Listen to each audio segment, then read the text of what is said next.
میں نے یہ صلح نانا جی کے فرمان کو پورا کرتے ہوئے کر دی ہے کہ میرے ذمہ یہ لگایا گیا تھا جب میں ابھی بچہ تھا تو مجمع عام میں رسول پاک صلی اللہ علیہ وسلم نے مجھے اپنے ساتھ ممبر پہ بٹھا کر میرا یہ کردار بیان کیا تھا. تو اس کردار پر جو رد عمل تھا ایک فرقے کا جو بظاہر اپنے آپ کو ان کا محب کہہ رہے تھے، تو انہوں نے امام حسن کو امیر المؤمنین کہنے کے بجائے، جو پہلے تو امیر المؤمنین کہتے تھے، اب کہنے لگے یا مذل المؤمنین، کہ اے مومنین کو رسوا کر دینے والے، معاذ اللہ کہ تم نے یہ کیا کیا. یعنی اس وحدت پر جس کی خبر ہمارے آقا علیہ السلام نے دی تھی اور جس کے ذریعے سے ہوگی، اس پر اس فرقے کا اتنا گرم رد عمل تھا کہ امام حسن رضی اللہ تعالیٰ عنہ کے پاؤں کے نیچے سے مسلح کھینچ لیا کہ تم امامت کے اہل نہیں. اور اس فرقے کی کتابوں میں یہاں تک فارسی میں لکھا ہوا ہے کہ یعنی امام حسن پر حملہ آور ہوئے کہ تم نے ایسا فیصلہ کیوں کیا. اس وقت سے آج تک یعنی وہ اپنے عمل سے بھی یہ ثابت کرتے ہیں اس فرقے کے لوگ کہ ان کا تعلق اصل امام حسین رضی اللہ تعالیٰ عنہ سے ہے اور امام حسن کی وہ پارٹی نہیں ہے. جبکہ امام حسین سے بھی اصل تعلق تب ہی ہو سکتا ہے جب امام حسن سے بھی ہو، چونکہ جب دو چیزیں جدا جدا ہو سکتی ہوں تو پھر ایک سے محبت سچی علیحدہ بھی ہو سکتی ہے، اور جب دونوں کو سرکار نے اکٹھا کر دیا ہے اور ہیں ہی ازل سے اکٹھے، تو پھر ان کے اندر دھڑا بندی کے بعد جس محبت کا دعویٰ ہوگا وہ محبت نہیں ہوگی جس کی ڈیمانڈ رسول پاک صلی اللہ علیہ وسلم نے کی ہے. اور وہ دونوں کی محبت اور دونوں کی امامت اور دونوں کے کردار کو خراج تحسین پیش کرنا، یہ رسول اکرم صلی اللہ علیہ وسلم کی چاہت ہے. اور اللہ کے فضل سے آج بھی اس چاہت پر اعتقاداً اور نظریاتاً اہل سنت و جماعت پہرا دے رہے ہیں اور اس محبت کو باعث نجات سمجھتے ہیں. سیدنا امام حسین رضی اللہ تعالی عنہ کا کردار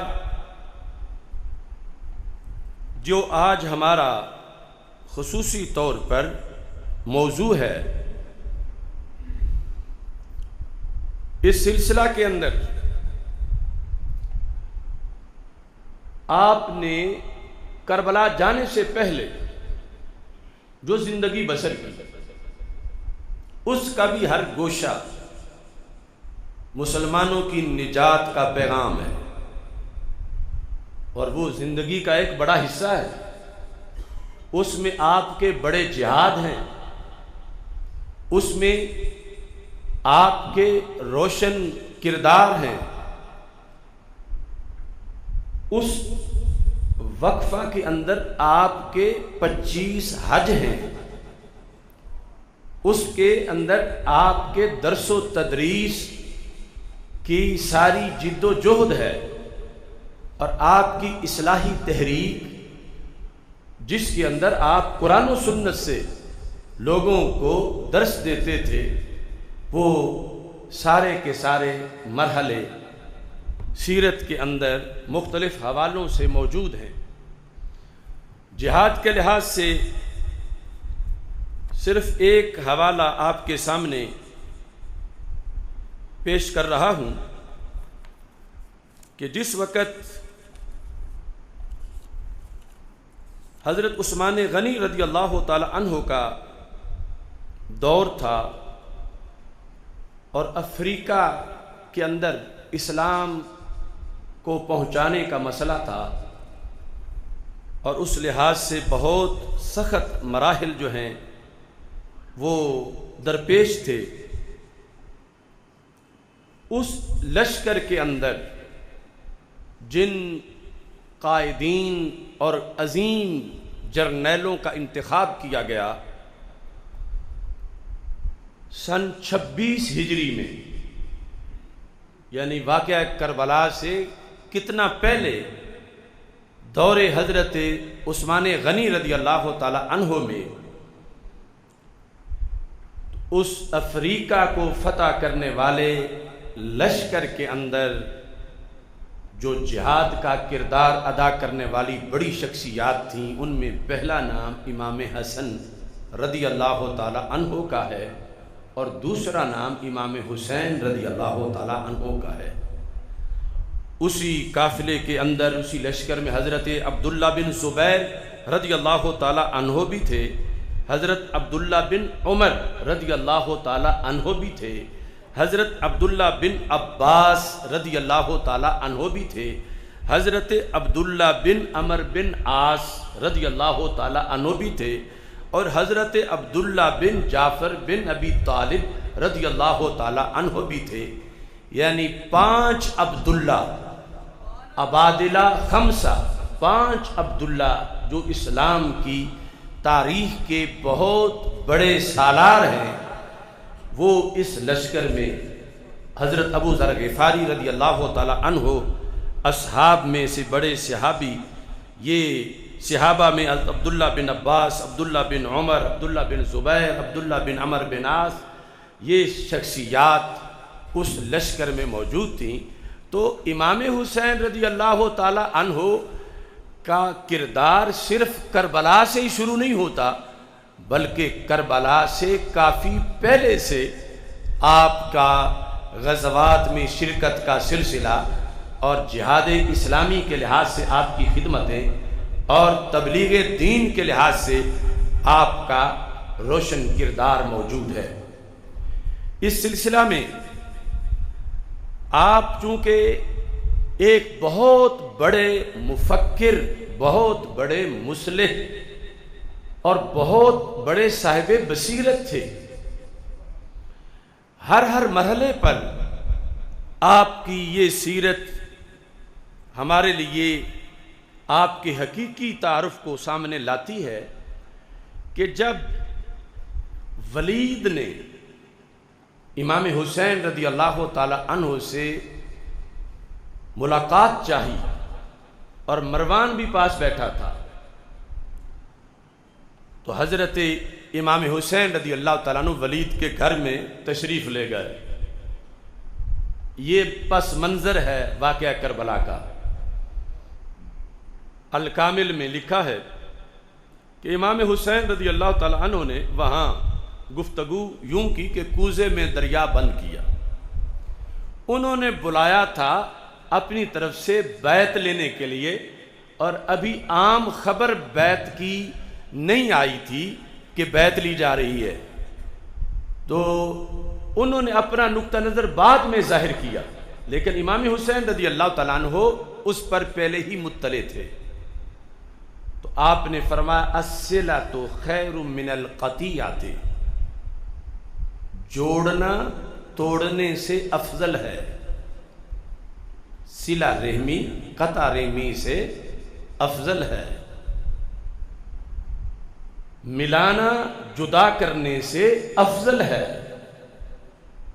یعنی کچھ لوگ اس طرح کا تصور رکھتے ہیں کہ امام حسین رضی اللہ تعالی عنہ کو شاید کوئی لڑائی سے زیادہ پیار تھا، یا اس کے لڑائی کے دل دادا تھے، غیور، شجاع، بہادر ضرور تھے، لیکن پہلی دعوت آپ کی توڑنا نہیں جوڑنا ہے۔ تو آپ نے اس میں یہ ذکر کیا اور ساتھ یہ فرمایا وَالصُّلْحُ خَيْرٌ مِّنَ الْفَسَادِ، کہ صلح جو ہے فساد سے بہتر ہے۔ ابھی انہوں نے جو کچھ بتانا تھا وہ بتا ہی نہیں تھا، تو آپ نے کہا کہ صلہ قطیعہ سے بہتر ہے، جوڑنا توڑنے سے بہتر ہے، اور صلح جو ہے یہ فساد سے بہتر ہے۔ یعنی میرا مشن صلح ہے، میرا مشن وہ صلح ہے، لیکن اس وقت تک جب تک کہ دین اس کی اجازت دے، لیکن جب دین میں آگے گنجائش ہی نہ بچے تو پھر اس وقت اگلا پہلو جو ہے وہ بھی دین کا حکم اور اس پر بھی کاربند ہونا اللہ اور اللہ کے رسول علیہ السلام کے قرب کا ذریعہ ہے۔ جس وقت آپ نے یہ گفتگو کی اور ان سے آپ نے کہا قد آن لکما ان تجتمعا اصلح اللہ ذات بینکما وجلسا، اور اب تم دونوں جو ہو تم پہ ڈیپینڈ کرتا ہے اس وقت کا معاملہ کہ تم فساد چاہتے ہو یا صلح چاہتے ہو، اور تم قطع رحمی چاہتے ہو یا صلہ رحمی چاہتے ہو، توڑنا چاہتے ہو یا جوڑنا چاہتے ہو۔ تو جب آپ نے یہ فرمایا تو ولید نے ایک خط پڑھ کے سنایا اور اس میں بیعت کا ذکر تھا۔ تو امام حسین رضی اللہ تعالی عنہ نے فرمایا اما البیعۃ فإن مثلی لا یبایع سرا،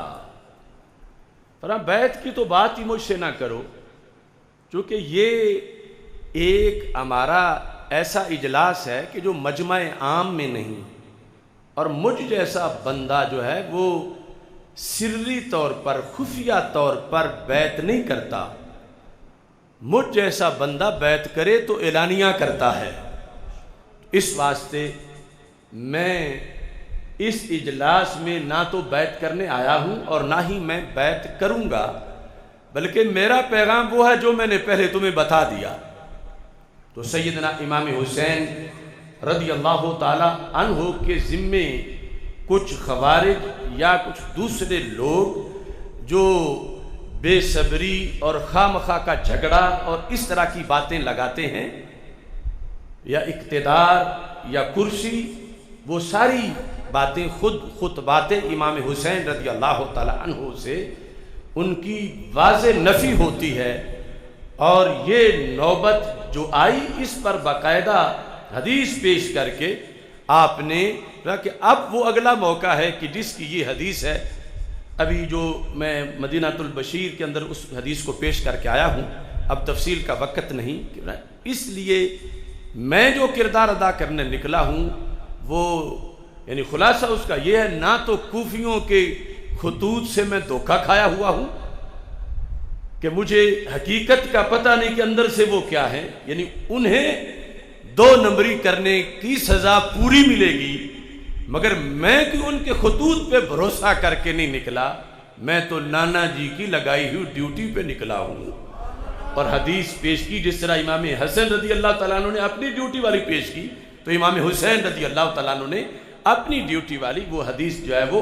پیش کی، واضح طور پر اس کو پڑھ کے حالات کا انالیسز کر کے فٹ کر کے حدیث کو ان حالات پر۔ یہ وجہ ہے کہ یزید کے خلاف میں اس کردار کے لیے نکلا ہوں۔ اس کے بعد کے مواقع کے لحاظ سے اور امام حسین رضی اللہ تعالی عنہ کے افکار کے مراحل کے لحاظ سے چند خطبات اور امام حسین رضی اللہ تعالی عنہ کی زندگی کے چند مراحل میں آپ کے سامنے اس لحاظ سے بھی پیش کرنا چاہتا ہوں کہ مطلقاً دین کی تبلیغ اور اس دین کی روح پیش کرنے کے لحاظ سے امام حسین رضی اللہ تعالی عنہ کے افکار کتنے عظیم ہیں، اور پھر یہ آخری کردار کے لحاظ سے ان کے ہمارے لیے کیا اسباق ہیں۔ حضرت امام حسین رضی اللہ تعالی عنہ ارشاد فرماتے ہیں،